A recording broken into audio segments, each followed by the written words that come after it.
Na ndiqni në faqen tonë Shëndeti, duke bërë like. Shëndeti. Dëmtimet që shkakton hashashi. Tymosja e kanabisit gjatë adoleshencës mund të paracaktojë shqetësimet mendore në një fazë më të vonë të rritjes. Kjo e dhënë del nga studimet më të fundit që përforcojnë atë çka dihet tashmë mbi pasojat e konsumimit të kësaj droge, përtej efekteve të menjëhershme të saj, siç janë përgjumja apo mungesa e përqendrimit, sidomos në timon.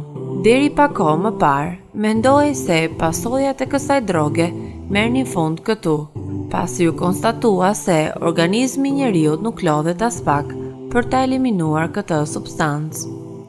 Por, në fakt, kërkimet e fundit të neurobiologjisë treguan se pasi keni përdorur një herë kanabis, truri ruan për vite të tërë gjurmë të drogës.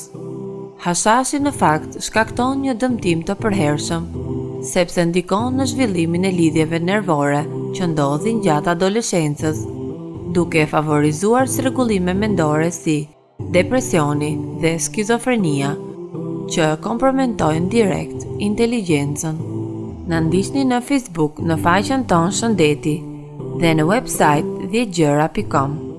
Dhe mos harroni të na bëni subscribe në YouTube.